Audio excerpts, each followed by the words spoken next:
Salut la compagnie, c'est Jules Melon, et aujourd'hui dans un Pro Ciné Critique, je vais vous parler d'un film que je n'étais pas forcément censé aller voir, même si je l'avais coché dans les pourquoi pas après tout. Et depuis qu'il a attisé ma curiosité avec ses 10 nominations aux Oscars, je me suis dit, bon allez, banco. Surtout qu'en ce moment au boulot, il y a pas mal de prises de tête et de tension, et que dès qu'on peut se libérer l'esprit, eh ben il faut pas hésiter. Voilà. Je suis donc allé voir La Favorite, le nouveau film du réalisateur grec Yorgos Lanthimos, dont je découvre le travail d'ailleurs ici, sorti mercredi dernier en France et réunissant au casting trois actrices fortes, hein. Olivia Colman dans le rôle de la reine d'Angleterre Anne, Rachel Weisz dans le rôle de son amie et confidente Sarah Churchill alias Lady Marlborough, et Emma Stone dans le rôle de la cousine de cette dernière, engagée comme servante, parce que voilà tout ça machin, et qui peu à peu va monter en grade avec intrigue et conspiration potentielle, machin, tout ça. Bref, on est dans un contexte historique assez profond, et je suis donc allé voir ce film sans envie, sans a priori, vierge de tout intérêt potentiel. Et c'est ça la magie du cinéma parfois. On ressort d'une œuvre comme ça dont on n'attendait rien, parfaitement bluffé. Et je crois que je peux le dire, même si je manque encore de recul là-dessus, il me semble que vu le contexte là, c'est peut-être pour moi le meilleur film de 2019 à date, me concernant évidemment. Et pourtant, hein, j'en ai vu des bons hein, déjà cette année. Qu'on n'aille pas dire que 2019 soit une année pourrie pour l'instant, hein, loin de là. Et bien malgré tout, j'ai pris une claque et je suis en train de me demander si La Favorite ne va pas me faire l'effet d'un Hostile sorti l'année dernière, dont je n'attendais pas grand-chose et qui m'a pris par surprise à la gorge et aux tripes. C'est un petit peu pareil ici, même s'il serait difficile de comparer les deux films. Bref, pour resituer un peu plus le synopsis, on est au début du XVIIIe siècle, l'Angleterre est en guerre avec la France, et directement le film s'ouvre sur la vie et les fastes de la cour royale, avec tout ce qui est facétie improbable, des courses de canards, des dégustations improbables et une vie de frivolité totale. Mais on se concentre vite sur la réalité des choses, c'est-à-dire le personnage de la reine Anne, voilà, qui a une santé fragile et qui a aussi malheureusement pas mal souffert mentalement dans sa vie. C'est dit à un moment clairement dans le film. Elle a eu 17 enfants elle les a tous perdus avant l'âge adulte et même très jeune. C'est d'ailleurs assez glauque d'imaginer que la pauvre femme a remplacé tous ses enfants défunts par des lapins, qu'elle appelle elle-même mes enfants. Donc vous voyez, santé fragile, parce qu'elle est atteinte de la goutte, je crois, et d'autres problèmes, mais santé mentale assez perturbée également. Fatalement, voilà, toutes les reines ou tous les monarques de l'époque sont entourés de favoris, et elle a une amie proche, qui s'appelle donc Sarah, la Lady Marlborough, qui s'occupe d'elle et qui l'aide un petit peu à, on va dire, à faire tourner les affaires. Et avec la guerre Angleterre-France du moment, elle est plus qu'une conseillère. Parfois même, on se demande si elle manipule pas pour ses intérêts personnels et tout. Et c'est intéressant parce que le film s'ouvre là-dessus avec cette ambiguïté. Est-ce que donc Lady Marlborough n'utilise pas trop la faiblesse de sa potentiellement supposée, hein, amie la reine d'Angleterre pour parvenir à ses fins, ou est-ce qu'il y a vraiment un amour important entre les deux?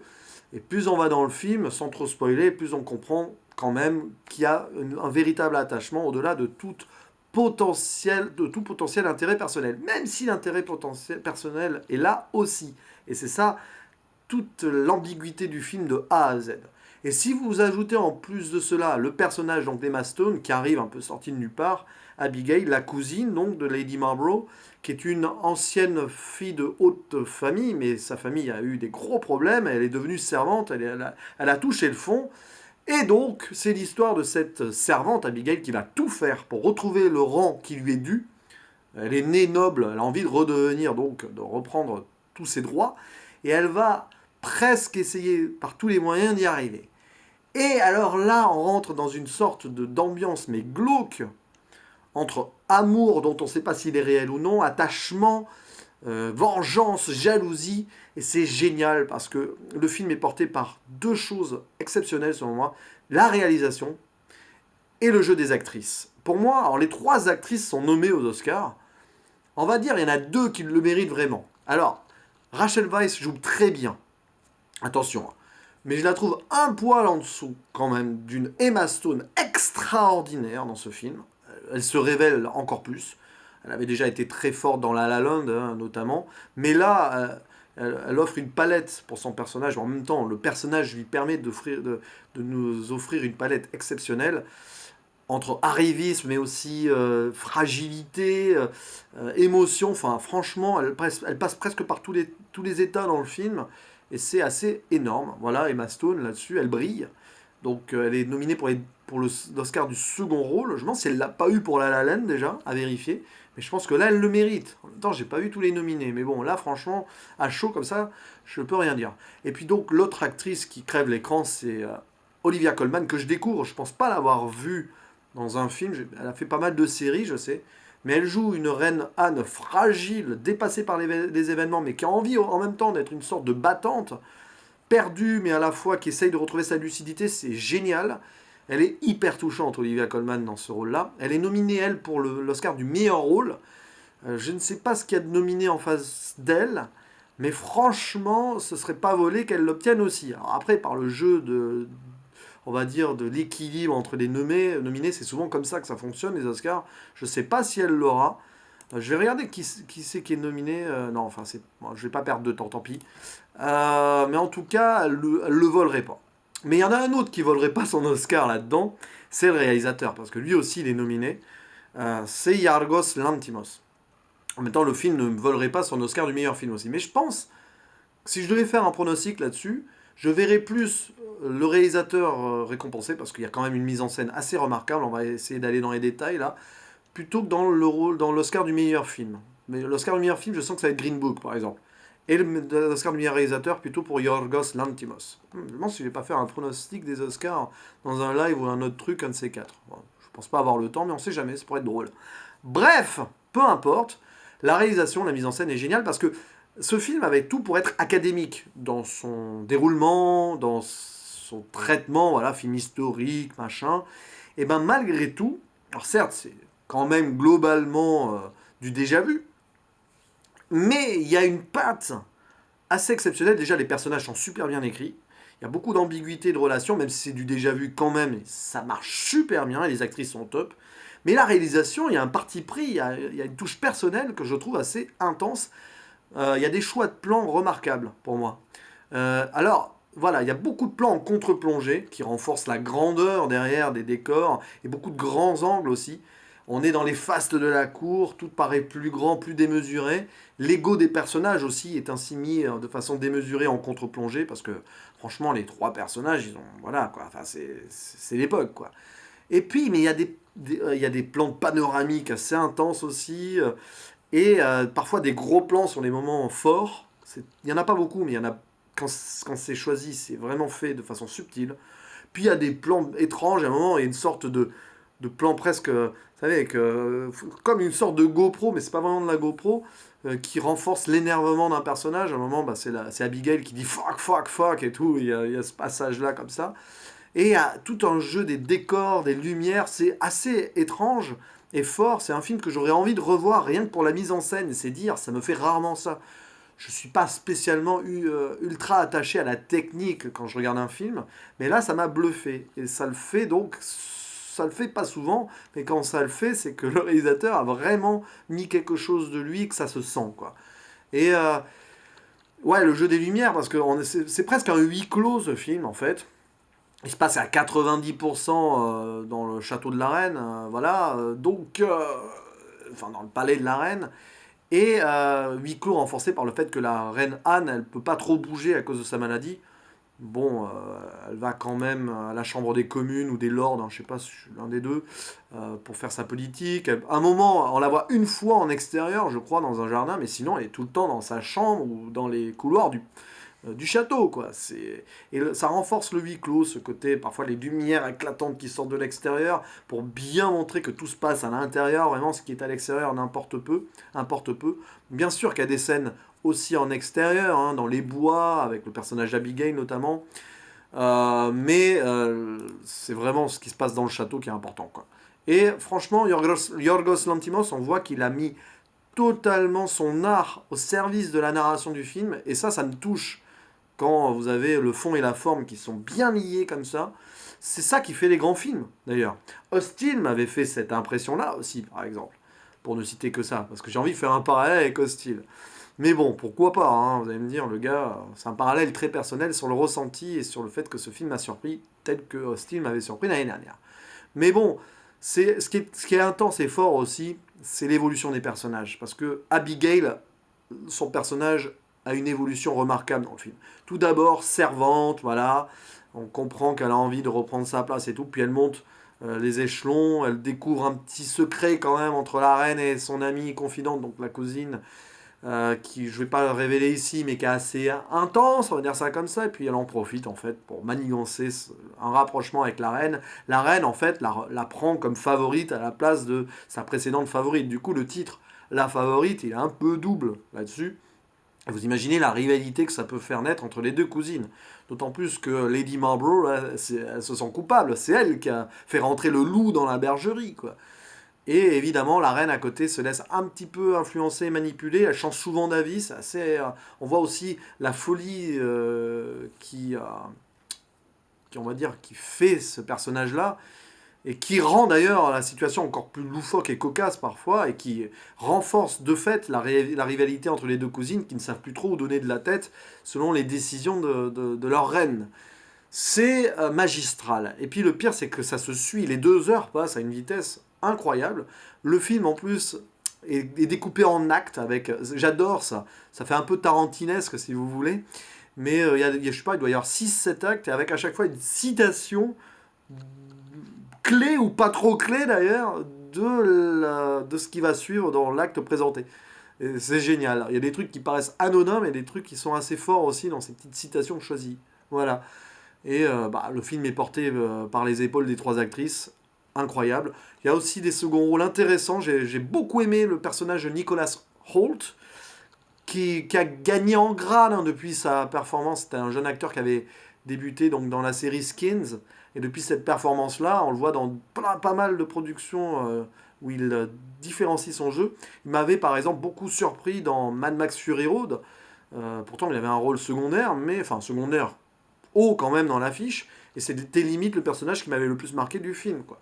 Et là c'est très fort. Il joue le chef de l'opposition, Robert Harley, qui je sais plus quel parti, c'est un Whig ou c'est un Tory, c'est un peu compliqué et tout, et qui est très très ambitieux et qui va se servir d'ailleurs de Abigail pour en fait faire passer ses idées à la reine. Et donc en gros lui il veut arrêter la guerre alors que son opposant, le Premier ministre, veut continuer la guerre. Et c'est fou parce qu'on arrive à rentrer dans le jeu politique en plus d'un enjeu personnel et émotionnel entre les 3 femmes. C'est savamment orchestré et c'est super, quoi. Voilà. Donc, c'est un film auquel je ne peux pas faire de reproches particuliers. En plus, on s'attache sur le côté burlesque et presque humoristique de la cour. Donc, c'est course de canard au début. Je crois que c'est le Premier ministre lui-même d'ailleurs qui a son canard vainqueur qu'il appelle Horatio, ou je sais pas quoi. Enfin, c'est n'importe quoi. À un moment, on veut même organiser une course de homard. La reine veut organiser une course de homard. Voilà, donc c'est le côté exotique et les frasques de la cour d'époque. C'est bien fait. À un moment, voilà, ils jettent des tomates sur un. Je sais pas si c'est l'équivalent du bouffon du roi, enfin de la reine, du coup, enfin, je sais pas quoi, ou un de leurs amis qui a perdu un gage. Euh, et puis, il y a des histoires d'amour dans le film aussi. Au-delà de cette histoire, on va dire, d'amour, on va dire, émotionnel fort entre les 3 femmes, plus ou moins, qui plus ou moins se lie ou se délie selon l'évolution du film. Enfin, c'est complexe, mais à la fois fort et humain, quoi. Et ben, il y a aussi cette histoire d'amour qui est pas forcément, qui est presque, on va dire, que dans un sens, entre le jeune Masham, un protégé de Mr. Harley, qui tombe amoureux de Abigail, donc la servante qui va devenir plus que ça. Et on voit qu'elle va se servir un peu de cet amour pour continuer, pour, on va dire, confirmer sa montée en grade et son retour parmi la noblesse. Bref, le personnage Abigail, et je terminerai là-dessus parce que c'est Emma Stone et son personnage qui crève l'écran quand même avec la reine et ses fragilités. Le personnage Abigail est tellement bien écrit qu'en fait, au début, on voit, c'est une petite fille qui a l'air de tout timide et tout, qui a l'air gentille et honnêtement gentille. Elle soigne la reine à un moment, puis on se rend compte que c'est une arriviste de première et une véritable garce, hein, il faut dire les choses comme elles sont. Mais le personnage est tellement bien écrit et tellement bien interprété par Emma Stone qu'on arrive à comprendre les motivations. Et oui, elle a souffert, cette femme a souffert, elle a été vendue par son père, c'est horrible. Et on arrive presque à comprendre cette envie de se venger de la vie, tout en trouvant dégueulasse ce qu'elle fait. Et ça, j'adore cette ambiguïté dans un personnage-là, et dans un tel film historique, une sorte de fresque et tout, et ben ça passe vraiment, vraiment nickel, quoi. Et limite, le seul reproche du film, en fait, alors, il y a un peu de reproche sur vers la fin, on va dire, le destin du personnage, sans en dire plus, de Lady Marlborough, donc jouée par Rachel Weisz, un petit peu de bémol là-dessus, mais je serai obligé de spoiler pour expliquer pourquoi. J'ai pas bien envie là de spoiler en fait. Mais voilà, il lui arrive des trucs à cause de sa cousine, machin, plus ou moins, et voilà, c'est un petit peu, on va dire, évacué assez facilement, même s'il y a quand même quelques trucs qui sont assez forts, je trouve, mais bon, voilà. Et donc, le seul reproche que je ferai au film, peut-être, c'est qu'il soit trop court. Et quand tu arrives à faire ce reproche-là à un film qui dure 2 heures, hein, il aurait peut-être mérité presque 15-20 minutes de plus parce que la fin me paraît un peu, on va dire, pas précipitée, mais voilà, évacuée sur certaines choses. Mais quand tu arrives à reprocher ça à un film, c'est que c'est quand même pas mal, quoi. Voilà. Puis alors, la toute fin, je veux pas spoiler, mais elle est tellement forte en symbolisme. C'est presque le retour de bâton, la fin. Et ceux qui ont vu le film comprennent. Le retour de bâton. Voilà, Abigail, elle fait ce qu'elle fait dans le film, donc, Emma Stone, là.